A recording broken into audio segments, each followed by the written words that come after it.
ناظرین کرام، آج کی اس ویڈیو میں ہم بات کریں گے اسم اعظم کے بارے میں۔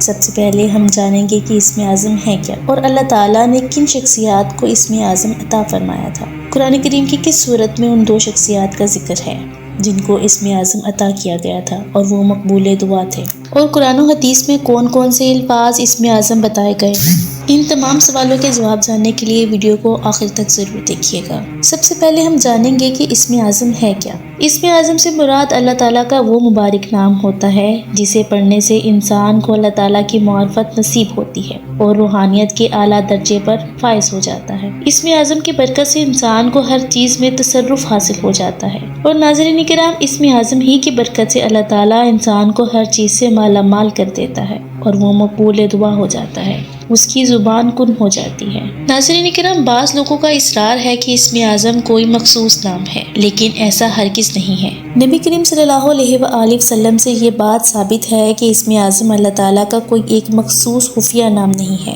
بلکہ بہت سارے اسم الہی اور دعائیہ کلمات کو جدا جدا اسم اعظم قرار دیا گیا ہے۔ نبی کریم صلی اللہ علیہ وآلہ وسلم کی بات سے بڑھ کر تو کوئی اور بات نہیں ہو سکتی، لہٰذا جو لوگ اصرار کر رہے ہیں کہ اسم اعظم اللہ تعالیٰ کا ایک مخصوص نام ہے تو وہ غلطی پر ہے۔ قرآن مجید میں دو مقامات پر اسم اعظم کے بارے میں واضح ذکر آیا ہے۔ پہلا مقام سورۃ الاعراف ہے، آیت نمبر 175 میں ہے۔ اس آیت میں بالم بن باورا کے پاس اسم اعظم ہونے کا ذکر ملتا ہے۔ بالم بن باورا کو اللہ تعالیٰ نے اسم اعظم عطا فرمایا تھا۔ اگر آپ نے بالم بن باورا کا واقعہ نہیں سنا تو آپ میرے چینل پر جا کر اس ویڈیو کو بھی ضرور دیکھیے گا۔ بہرحال اب بات کرتے ہیں دوسرے مقام پر۔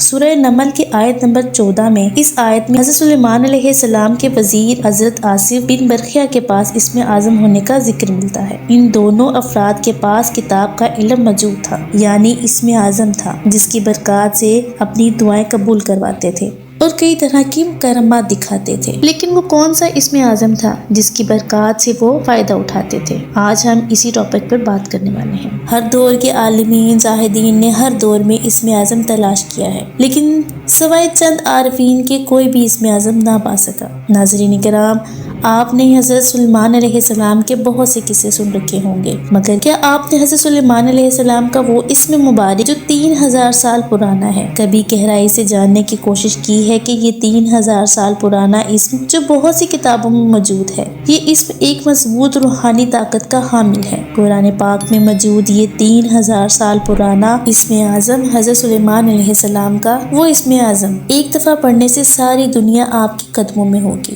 یعنی دنیا کی تمام نعمتیں آپ اسم اعظم کو پڑھنے سے حاصل کر سکتے ہیں۔ بلکہ اللہ رب العزت نے اپنے جلال کی قسم کھائی ہے کہ جو اس اسم اعظم کو پڑھے گا اس کو ہر کام میں برکت ہوگی، جس بیمار پر پڑھا جائے گا اس کو شفا ہوگی، جو اسے پڑھے گا جنت نصیب ہوگی۔ یہ انتہائی آسان و مختصر باکمال عمل ہے۔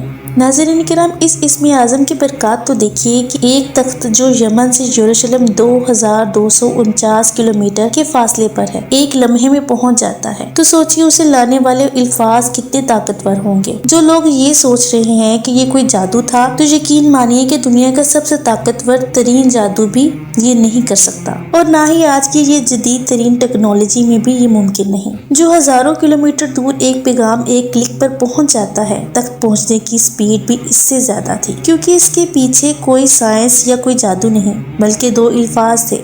یہ دو الفاظ دنیا میں موجود ہر چیز سے طاقتور ہیں۔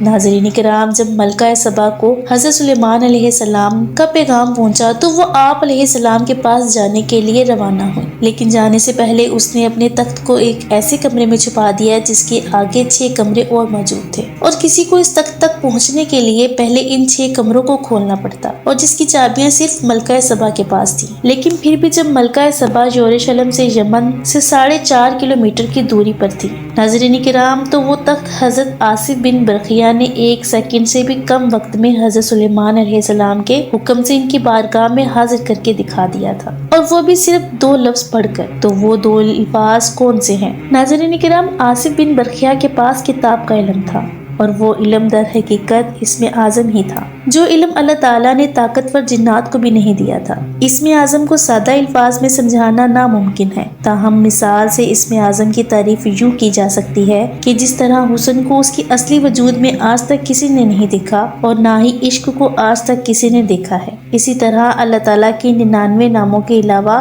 جو بھی نام ہیں وہ اللہ تعالیٰ کی صفات ہیں، نہ کہ بذات خود اللہ، اور اللہ تعالیٰ کی ذات تک پہنچنے کا نام ہی اسم اعظم ہے۔ اہل تشیع کے مطابق حضرت سلیمان علیہ السلام کے دربار میں اس دور میں آصف بن برقیہ کی شکل میں حضرت علی رضی اللہ عنہ تھے، اور اسم اعظم ان کو حضرت سلیمان علیہ السلام نے ہی سکھایا تھا، کیونکہ آصف بن برقیہ اصل میں حضرت سلیمان علیہ السلام کے خلیفہ ہونے والے تھے، اور ان کو اسم اعظم کا علم اس لیے دیا گیا تاکہ عوام میں ان کی داغ بٹھا دی جائے اور بعد میں اس پر کوئی اختلاف نہ کر سکے۔ یعنی اہل تشیع کے عقیدے کے نزدیک آصف بن برقیہ اصل میں حضرت سلیمان علیہ السلام کے امام بنے، اور وہ ایک خاص علم رکھتے تھے، اور بعض کے نزدیک حضرت علی رضی اللہ عنہ ہی تھے، مگر اہل سنت اس بارے میں اختلاف رائے رکھتی ہے۔ ان کا ماننا ہے کہ وہ حضرت علی نہیں ہو سکتے، بلکہ وہ اللہ تعالیٰ کے ایک ایسے نیک بندے تھے جسے کتاب کا علم عطا کیا گیا تھا، اور وہ ایک کامل ولی تھے۔ اور کئی اور علماء کا اس بارے میں بھی اختلاف ہے کہ اس بندے کا نام آصف بن برقیہ نہیں تھا۔ بہت سارے مفسرین کا کہنا ہے کہ جب آصف بن برقیہ ملکہ سبا کا تخت حضرت سلیمان علیہ السلام کے پاس لانے کا ارادہ کیا تو انہوں نے اس وقت کہا یا حی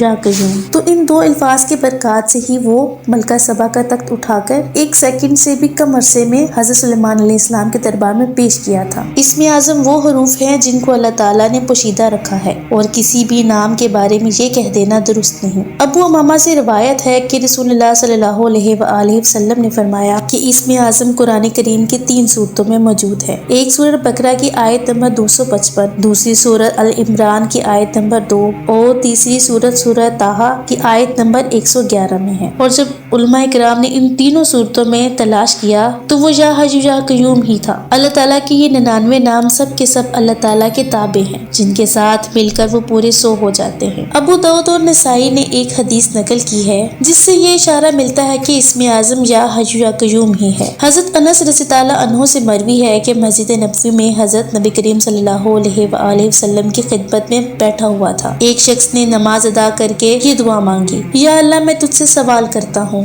بے شک تو ہی تعریف کے لائق ہے، تیرے سوا کوئی معبود نہیں، تو بڑا احسان کرنے والا ہے، مہربان ہے، آسمان اور زمین کو پیدا کرنے والا ہے، اے بزرگی اور کرم کے مالک، اے زندہ، اے ہمیشہ قائم رہنے والے۔ جب اس شخص نے یہ دعا مانگی تو حضور صلی اللہ علیہ وآلہ وسلم نے فرمایا اس نے اللہ تعالیٰ کی اسم اعظم کے ساتھ دعا مانگی ہے، اور اسم اعظم وہ مبارک اسم ہے جس کے واسطے سے جو بھی دعا اللہ تعالیٰ سے کی جاتی ہے وہ ضرور قبول ہوتی ہے۔